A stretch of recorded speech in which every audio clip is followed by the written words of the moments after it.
Assalamualaikum warahmatullahi wabarakatuh. Perkenalkan nama saya Wina Krisa Pramesti dengan NIM 122230217 dari kelas B akan mempresentasikan hasil pengerjaan evaluasi tengah semester mata kuliah simulasi sistem industri. Berikut merupakan layout dari lini kain dan kayu untuk pembuatan kipas tangan.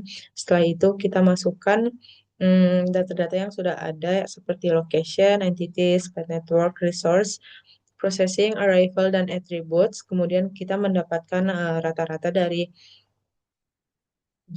dari replication selama 30 hari.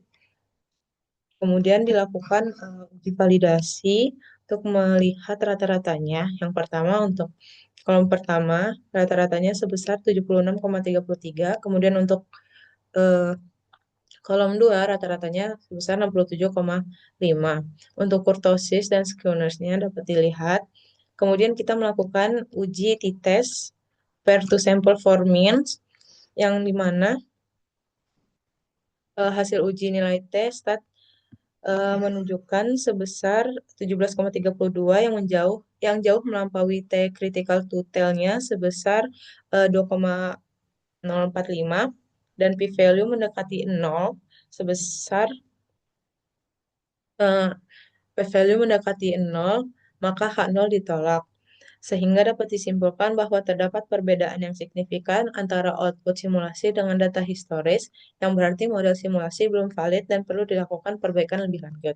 Kemudian saya sudah membuat 3 skenario, yaitu skenario pertama, saya melakukan pengurangan jarak antar stasiun kerja. Berikut data sebelum perbaikan dan data sesudah perbaikannya. Langkah ini diambil karena dari report simulasi diketahui bahwa entiti kain mengalami block time yang sangat tinggi. Kemudian waktu perpindahan antar stasiunnya yang terlalu lama menjadi penyebab bottleneck. Setelah jarak diperkecil, rata-rata output kipas baik pada skenario 1 mencapai 71 unit per hari, yaitu nilai tersebut meningkat dibanding model awal sebesar 67,5 unit per hari. Kemudian untuk skenario kedua, saya melakukan penambahan jumlah kedatangan masing-masing pada bahan baku, frekuensi kedatangan, dan waktu kedatangan. Berikut data sebelum perbaikan dan sesudah perbaikan. Tujuan penambahan eh, penambahan jumlah kedatangan pada masing-masing bahan baku, frekuensi kedatangan, dan waktu kedatangan, yaitu memastikan agar bahan baku tersedia secara lebih kontinu sehingga lini produksi tidak mengalami kekosongan material.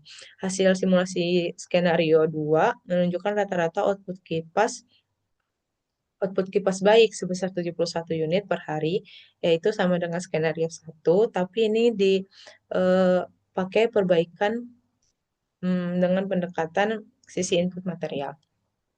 Kemudian untuk skenario ketiga, saya melakukan penambahan jumlah kapasitas pada stasiun kerja pengukuran dan pemotongan.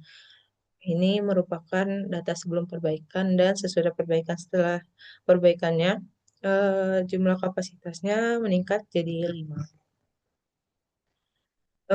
Kedua stasiun ini merupakan tahap awal dalam lini produksi kain. Apabila mengalami hambatan akan berdampak pada seluruh aliran proses berikutnya, yang hmm, dengan meningkatkan kapasitas pada kedua stasiun kerja tersebut, diharapkan proses pengukuran dan pemotongan bahan dapat berjalan lebih cepat sehingga mengurangi penumpukan antrian di awal produk. Kemudian untuk rata-rata output kipas baik pada skenario 3 adalah 70 unit per hari. Kemudian untuk menentukan skenario terbaik, eh, dilakukan uji Bonferroni, yang dimana saya melakukan 10 kali repetisi, dan berikut adalah hasilnya. Hasil perbandingannya untuk sistem nyata dengan skenario 1 yang dimana itu pengurangan jarak antar stasiun menghasilkan nilai min 6,4085, yang dimana menghasilkan adanya perbedaan yang signifikan pada outputnya, yaitu skenario satu menghasilkan output lebih tinggi dari sistem nyata. Kemudian untuk sistem nyata dengan skenario 2 menghasilkan nilai min 6,485 yang menunjukkan adanya perbedaan signifikan. Yang di mana skenario 2 menghasilkan nilai lebih tinggi dari sistem nyata. Dan untuk sistem nyata dengan skenario 3 menghasilkan nilai min 3,316 yang dimana menghasilkan tidak ada perbedaan yang signifikan karena eh, nilainya sama. Kemudian skenario terbaik yang akan dipilih yaitu skenario satu dan skenario 2 karena keduanya terbukti secara statistik memberikan peningkatan output yang signifikan dibanding skenario 3. Baik, sekian penjelasan hasil pengerjaan ETS saya. Apabila ada kesalahan, mohon dimaafkan. Wassalamualaikum warahmatullahi wabarakatuh.